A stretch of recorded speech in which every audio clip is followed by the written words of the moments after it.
Ce programme vous est offert par Illico Cash.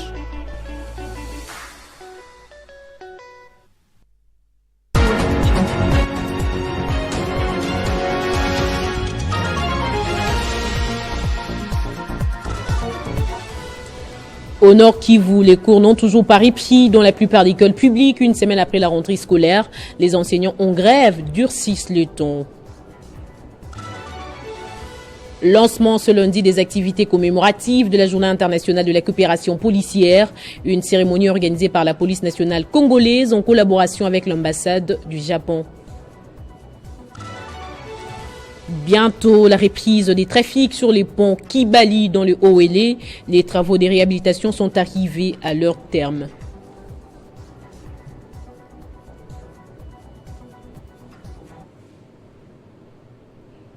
Bonjour à tous et bienvenue à ce nouveau rendez-vous d'information. Direction le Nord Kivu, la prise en charge des Wazalendo, levée de l'état des sièges et l'occupation de plusieurs territoires du Nord Kivu par les rebelles du M23 soutenus par le Rwanda. Ces questions ont été au centre d'une rencontre entre les députés provinciaux et les sénateurs de cette province lundi à Goma. L'objectif pour ces élus des élus était de récolter les problèmes que connaît cette partie du territoire national et aller les présenter à la Chambre haute du Parlement afin de trouver des réponses à ces problèmes. Pachiko Kavunda.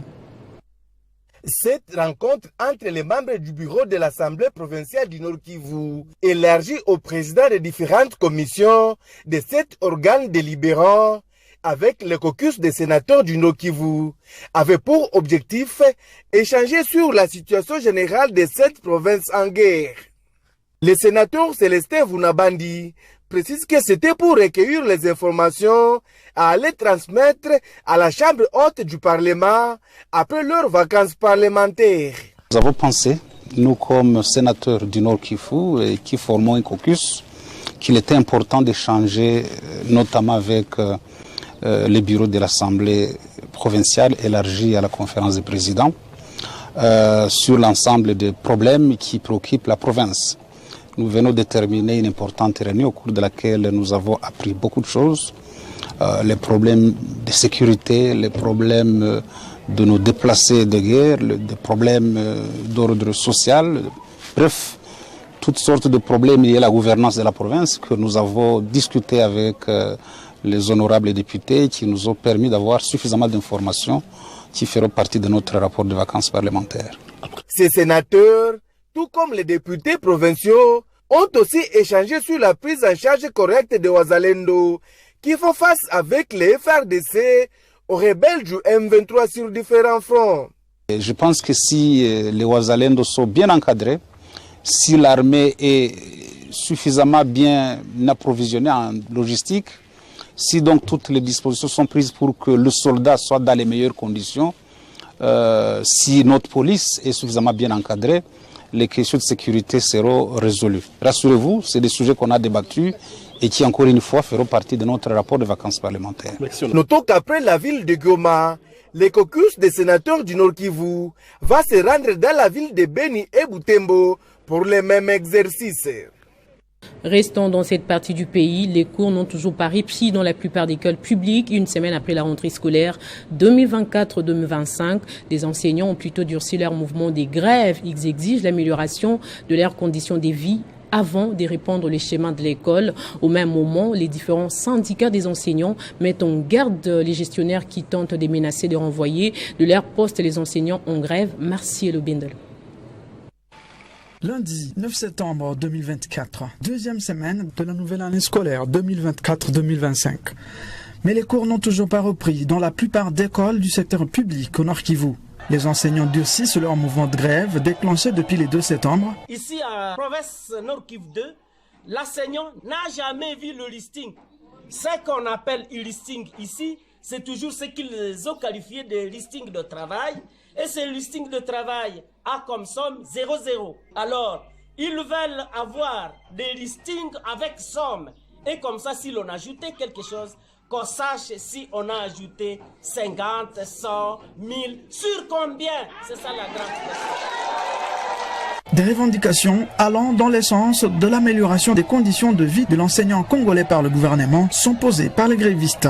Dans la province éducationnelle Nord Kivu 2, plusieurs centaines de professionnels de la CRE étaient en réunion extraordinaire pour évaluer leur mouvement ce lundi. En tout cas, en unanimité, plus de 1000 enseignants ont proclamé et ils ne vont pas rentrer à l'école, il n'y a pas des classes. Mes chers amis, est-ce que réellement vous allez continuer avec votre grève? Oui.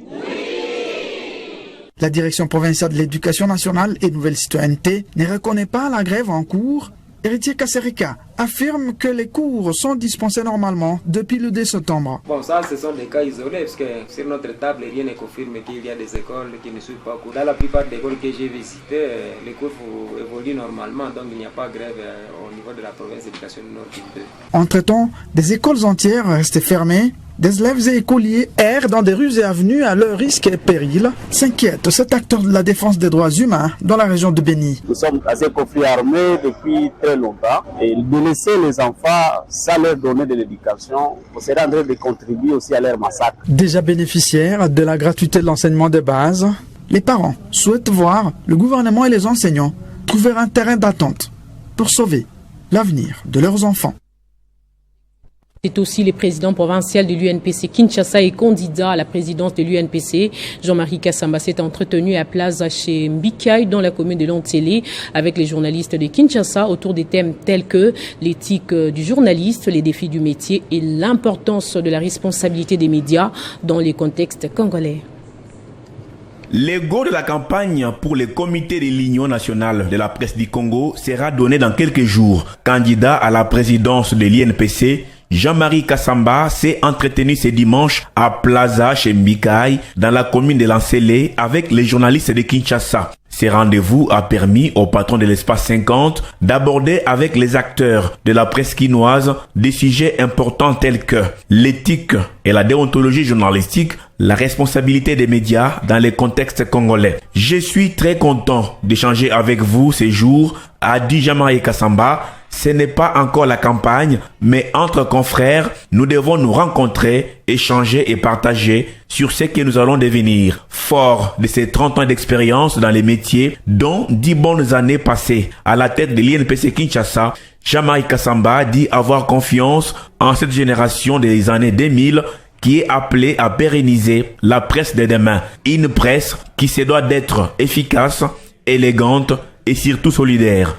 Le candidat à la présidence de l'INPC, Jean-Marie Kassamba, a en outre annoncé que certaines figures emblématiques de la presse congolaise seront primées par la chancellerie des ordres nationaux dans les jours à venir. Signalons que ces échanges étaient également l'occasion de mobiliser et présenter officiellement les candidats aux différents postes pour les congrès qui se tiendra du 17 au 19 septembre de cette année. Dans l'actualité également, lancement ce lundi des activités commémoratives de la Journée internationale de la coopération policière, une cérémonie organisée par la police nationale congolaise en collaboration avec l'ambassade du Japon. Cette célébration vise à renforcer la collaboration internationale dont l'un des retombées demeure d'appuyer la PNC. 166 policiers de proximité formés à Kasangulu ont clôturé leur apprentissage et seront affectés dans certaines communes de Kinshasa, dont Kimbatseke. La République démocratique du Congo a célébré pour la première fois la Journée internationale de la coopération policière. Représentant le VPM de l'Intérieur, le vice-ministre des Affaires coutumières a souligné l'importance de la coopération entre la RDC et le Japon. Distingués invités, en tant que membre de l'ONU, la République démocratique du Congo a tenu à l'organisation de cette manifestation en plus du besoin de manifester la prééminence de l'action policière au niveau international, mais également de s'inscrire dans le schéma de la diplomatie agissante de son Excellence Monsieur le Président de la République, chef de l'État, qui vise le prestige de notre pays dans le concert des nations. Cette journée a été marquée par la clôture de la formation des 6 mois en police de proximité de l'école de police de Kasangulu, un programme financé par la JICA, agence japonaise de coopération, à travers le P4P, projet de professionnalisation des polices pour la population et la paix Phase 2. Occasion pour l'ambassadeur du Japon en RDC, Hidetoshi Ogawa, de revenir sur les objectifs de la formation des polices de proximité. Je trouve que c'est une initiative exemplaire. Ça fait l'intégration de femmes, ou bien le statut de la compétition égale hommes et femmes sont petits dans tous les domaines, non seulement la sécurité, mais aussi des affaires commerciales, des études, des recherches à haut niveau, etc. Les 166 policiers formés à Kasangulu en police de proximité seront affectés à 2 postes de la commune de Kimbantseke qui seront prêts dans les prochains jours. La remise des brevets aux 12 lauréats formés à l'école des gendarmes de France et de la Chine et la démonstration des polices de proximité basée sur la concertation pour la résolution des problèmes de la population ainsi de la police d'intervention rapide. Aux affaires sociales, action humanitaire et solidarité nationale, la ministre Aziza Mounana a présidé ce lundi la journée internationale de l'alphabétisation. Saisissant cette occasion, la patronne des affaires sociales a appelé les acteurs nationaux et internationaux à conjuguer des efforts pour réduire le taux d'analphabètes. Organisée le 8 septembre de chaque année, la journée internationale d'alphabétisation a été célébrée en République démocratique du Congo ce lundi 9 septembre. Avec pour thématique promouvoir l'éducation multilingue, l'alphabétisation pour la compréhension mutuelle et la paix. Ces assises ont été présidées par la ministre des Affaires sociales, l'Action humanitaire et solidarité nationale, Aziza Mounana, sous ce magnifique cadre de l'hôtel Béatrice. Invité d'honneur, la première ministre Judith Suminwa, qui a été représentée. L'occasion pour la ministre des Affaires sociales, Action humanitaire et solidarité nationale, Aziza Mounana, d'honorer les bénéficiaires des programmes d'alphabétisation et éducation non formelle en baptisant les supports didactiques. Satisfaits, les bénéficiaires ont remis un portrait à la ministre des Affaires sociales et à la première ministre Judith Suminwa. Aziza Mounana appelle par ailleurs tous les acteurs nationaux et internationaux ainsi que des partenaires à conjuguer les efforts pour réduire sensiblement les taux d'analphabétisme en République démocratique du Congo. Et je tenais à vous remercier et honorer votre présence pour cet engagement. L'alphabétisation, c'est quelque chose de noble, de combat, que mes partenaires sont en train de se battre. Je tenais vraiment à les remercier pour tout ce que vous avez déjà fait. C'est que vous êtes en train de faire, comment vous allez m'accompagner. Et moi, je mets l'alphabétisation pour les vulnérables. Cette journée internationale coïncide heureusement avec la rentrée scolaire 2024-2025 selon les calendriers scolaires du sous-secteur d'alphabétisation et éducation non formelle. C'est aussi une occasion de joindre les efforts pour accélérer les progrès vers la réalisation de l'objectif de développement durable sur l'éducation et l'apprentissage tout au long de la vie et de réfléchir au rôle de l'alphabétisation dans la construction des sociétés plus inclusives, pacifiques, justes et durables, insiste Aziza Mounana. Et la cérémonie s'est clôturée par une remise symbolique des brevets aux participants. Scientifique et innovation technologique Gilbert Kabanda a ouvert l'atelier régional sur l'application des normes de l'Agence internationale de l'énergie atomique et la gestion des déchets radioactifs des réacteurs, des recherches. Ce sont des moments de partage sur les normes de sûreté.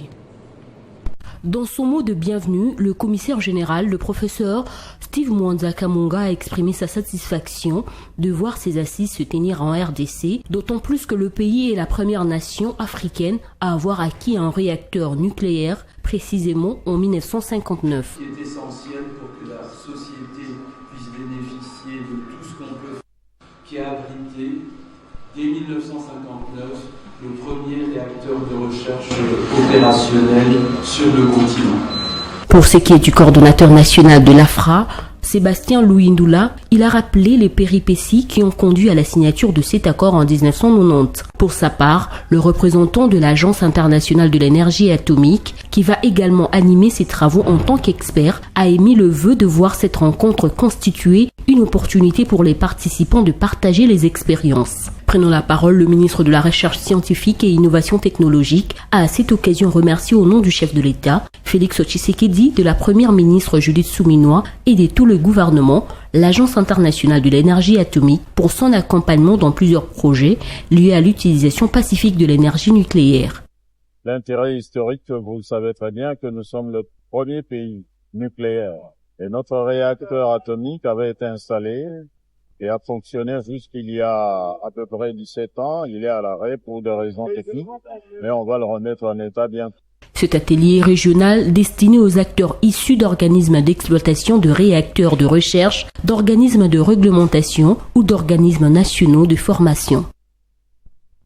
Pour ses contributions remarquables à la bonne gouvernance et à la mobilisation des recettes de la ville de Kinshasa, le directeur général de la Direction générale des recettes de Kinshasa, Miché Moussaka Maëlenkai, a reçu ce lundi un diplôme des mérites lui décerné par l'Union des journalistes pour l'émergence du Congo, UJEC en sigle, délégation conduite par son secrétaire national Bobo Bolia Trésor.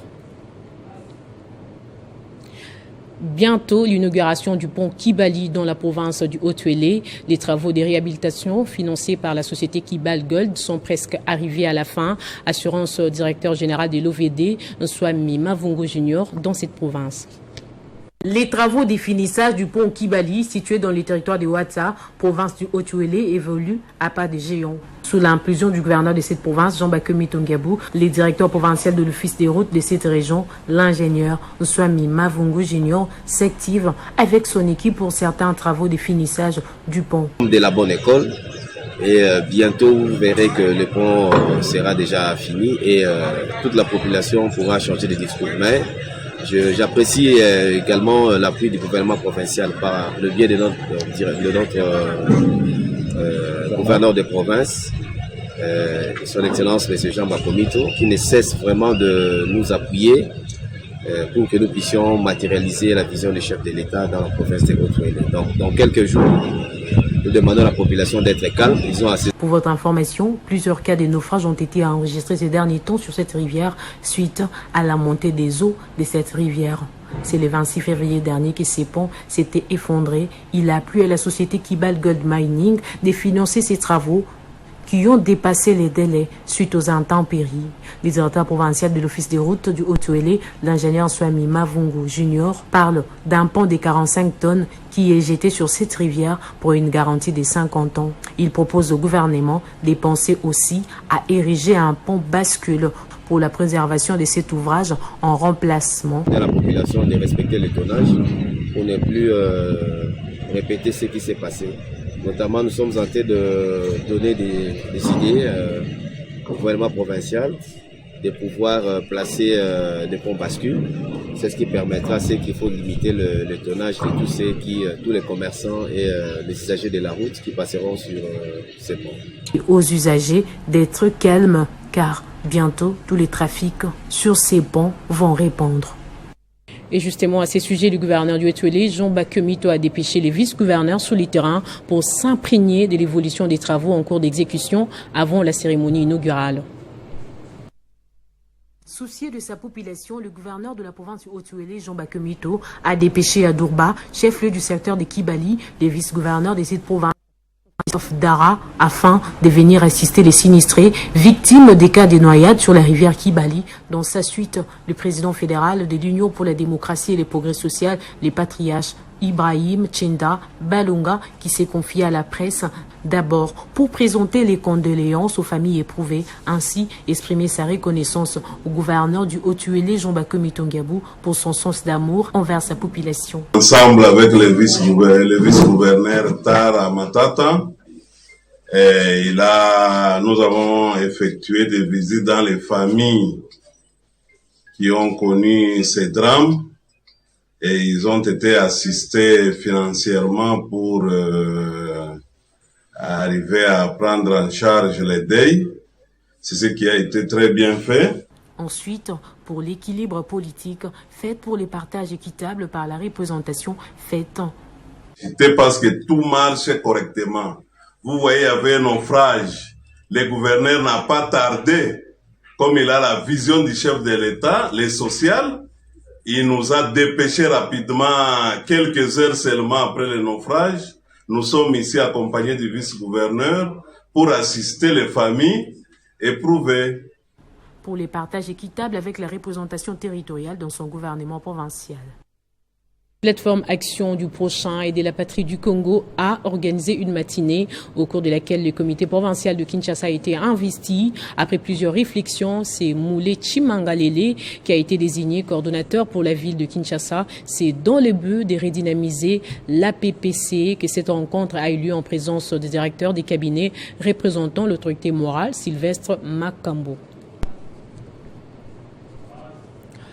À 6 jours de la rentrée budgétaire au Parlement de cette 4e législature, les députés nationaux qui étaient réellement en vacances parlementaires regagnent la ville de Kinshasa. C'est le cas de l'élu de Mwenga dans le Sud Kivu, le député national Trésor Moutiki Lutala, qui est arrivé à Kinshasa hier dans la soirée après avoir été 2 fois dans sa base récolter les préoccupations de ces... C'est déjà au mois de juillet 2024 que le député national des proximités Trésor Moutiki Lutala a été tour à tour dans 5 chefferies du territoire de Mwenga pour faire la restitution de ce qui a été la session inaugurale de cette législature et témoigner en même temps sa gratitude à sa base pour son élection législative de décembre 2023. Comme si cela ne suffisait pas, le maire élu de Mwenga, Trésor Moutiki Lutala, a encore fait une descente dans son fief électoral au mois de septembre à l'occasion de la disparition du sénateur Mamboleo, inhumé au petit séminaire de Mungombe le dimanche 1er septembre 2024. D'une pierre deux coups dit-on, l'élu de Mwenga est venu en aide aux parents en cette année scolaire avec ses dons en fourniture dans au moins 23 établissements scolaires des 5 chefferies du territoire de Mwenga. En rentrant à Kinshasa via la ville de Goma, pour la session ordinaire de septembre, le député national Trésor Moutiki Lutala a de quoi écrire dans son rapport parlementaire. Ça s'est très bien passé. Nous avons communié en paix, en parfaite collaboration avec notre population, avec les autorités, avec tout le monde. Je peux dire satisfaction d'assistance, mais désolation, c'est par rapport aux conditions de vie dans lesquelles la population du site Kivu et surtout de Mwenga est en train de vivre. Il y a misère, il y a détérioration des infrastructures routières, sanitaires, tout ça. C'est parmi nos éléments que nous allons encore interpeller le gouvernement pour que le gouvernement puisse faire sa part des choses. L'initiateur de la cohésion sociale des communautés dans le Sud Kivu, Trésor Moutiki croit au développement du Sud Kivu avec des dirigeants déterminés. Cet exercice de redevabilité que vient d'effectuer le député national Trésor Moutiki est recommandé dans la loi fondamentale pour que les préoccupations des électeurs soient entendues au plus haut niveau. Au cours d'un entretien exclusif accordé à Reportage sans frontières, Christian Kakele, avocat conseil de CMT, est revenu sur les derniers incidents survenus sur les sites de Chipuki avec l'envahissement des présumés exploitants miniers artisanaux. Il a également annoncé les débuts dans un futur proche des opérations d'exploitation des minéraux et la création de plusieurs emplois. En prélude du lancement des opérations d'exploitation minière dans son site de Nyoka, la compagnie minière de Tondo, située dans les encablures de la ville de Kolwezi, confirme ici la création de plusieurs emplois. Christian Kakele, avocat conseil de cette entreprise, revient sur cette nouvelle. Nous devons particulièrement travailler pour soutenir ce projet qui doit se développer, surtout que c'est un projet qui est mené par un fils du pays. Toutes les mines qui sont en train de proliférer ici, ce sont des mines qui sont tenues par des grandes sociétés, des grandes finances internationales. Mais ici, nous avons quand même un projet pilote que nous avons la chance de voir émerger. Je pense que tout le monde devait se mettre la main sur le cœur pour soutenir ce projet du fils du pays. Cependant, cette entreprise minière déplore les envahissements de son site par des exploitants minières artisanaux. L'annexe 18 du règlement minier qui organise ces procédures est claires là-dessus. Vous squattez le site minier d'une société qui paye des droits superficiels, qui paye des impôts pour le maintien de ces droits miniers, et vous venez vous installer de force sur ce site, et quand on délocalise les habitants, vous voulez aussi, vous qui squattez le site, qu'on vous indemnise. On va vous indemniser pour quel travail que vous avez fait. La compagnie minière de Tondo exhorte les habitants à arrêter toute exploitation minière illicite au milieu résidentiel. en milieu résidentiel sur son périmètre d'exploitation.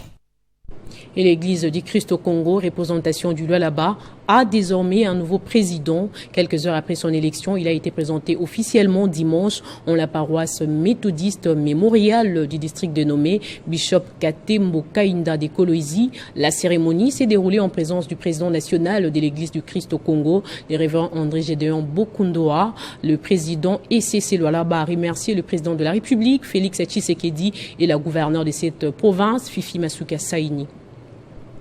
Le nouveau président élu de l'église du Christ au Congo, ECC Lualaba, Monseigneur Kassap OM, qu'accompagnait tout son comité, a été présenté ce dimanche 8 septembre 2024 aux membres de ces regroupements ecclésiastiques par le président national de l'ECC, le révérend André Gédéon Bakandowa Bolikabe.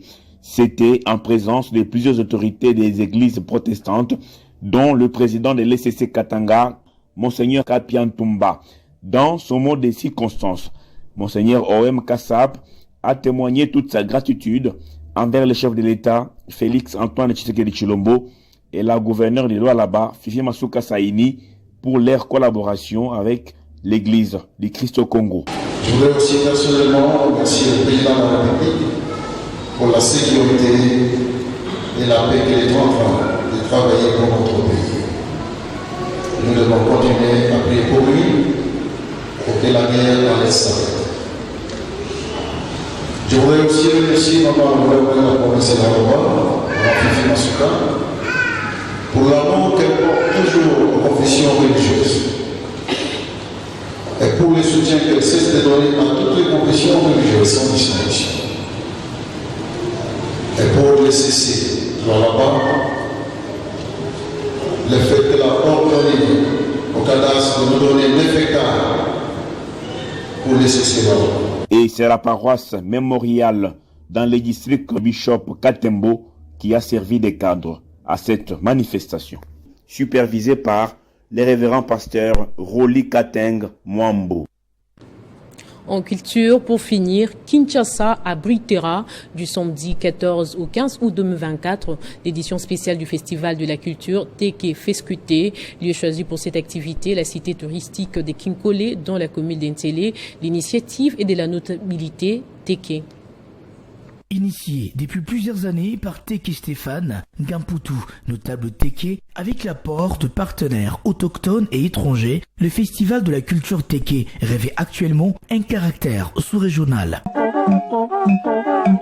C'est dans ces contextes que l'entité de festival au Gabon a accueilli la 8e édition du Fescute du 23 au 26 juin 2023. La 9e édition aura lieu au Congo-Brazzaville en 2025, tandis que la 10e édition se déroulera à Kinshasa en 2027. Du Fescute poursuit deux objectifs. Réanimer les bases, leur faire comprendre que le festival n'est pas mort 20 ans après. C'est une occasion pour nous de donner la voix à notre situation actuelle que nous vivons, notamment avec la milice Mobondo. Dire notre point de vue et éventuellement proposer nos voies de sortie selon nous. En prélude de ces éditions, à format sous-régional, l'édition spéciale programmée à Kinkole le week-end prochain aura pour objectif principal le réarmement mental des forces vives Teke en vue de les préparer pour leur implication à la réussite des éditions prévues au Congo-Brazzaville en 2025 et à Kinshasa en 2027. Et ce festival sera structuré autour de deux thèmes. Le premier jour, le samedi, cérémonie d'ouverture,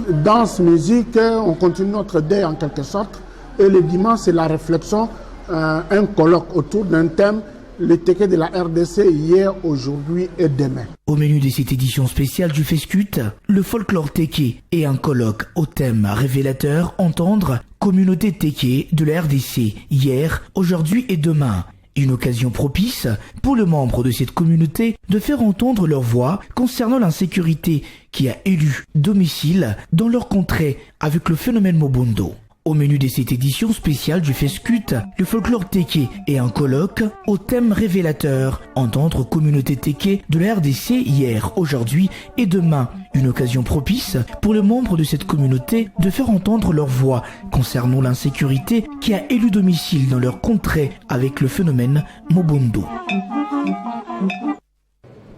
Place au rappel des titres à présent.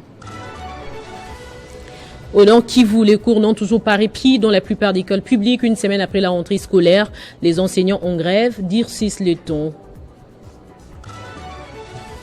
Lancement ce lundi des activités commémoratives de la Journée internationale de la coopération policière, une cérémonie organisée par la police nationale congolaise en collaboration avec l'ambassade du Japon. Bientôt la reprise des trafics sur les ponts qui Gali dans le Haut-Wélé. Les travaux de réhabilitation sont arrivés à leur terme. Ainsi s'achève complètement ce journal. Merci de rester fidèle au programme des Télé 50 et l'actualité reste en continu sur les www.tele50.cd.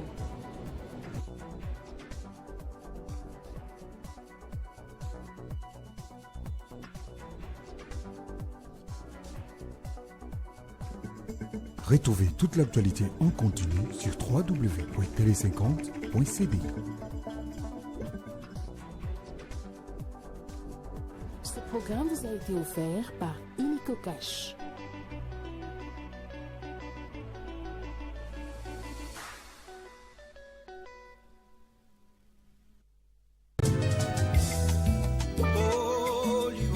À la suite du décès de notre père, Pierre Toumba Diboué, la grande famille Ntoumba Diboué, le fait honorable John Toumba, Panumpa Kole, a l'honneur de vous communiquer les programmes des obsèques qui se présentent comme suit. Mercredi 11 septembre 2024, dès 17h à l'aube, veillée mortuaire dans la salle Atlantis, première rue Limité, référence Église Bethel et station Cohydro. Animation avec la chorale, messe des requiem, lecture des biographies de l'illustre disparu et témoignages et animation avec la chorale. Jeudi 12 septembre 2024, à 8h30, levée du corps à la morgue de l'hôpital du Cinquantenaire, suivi de son exposition à l'espace vert de l'hôpital du Cinquantenaire. 9h30, mots de la famille, mots des petits-enfants, biographie, témoignages, dépôt de gerbes de fleurs. 10h45 absoute, 11h juste, levée du corps et départ pour l'inhumation à la nécropole entre ciel et terre. 15h juste, bain de consolation dans la salle Atlantis, sus-indiqué. Pour la famille Pierre Ntoumba Diboué, honorable Marcel Kipepele.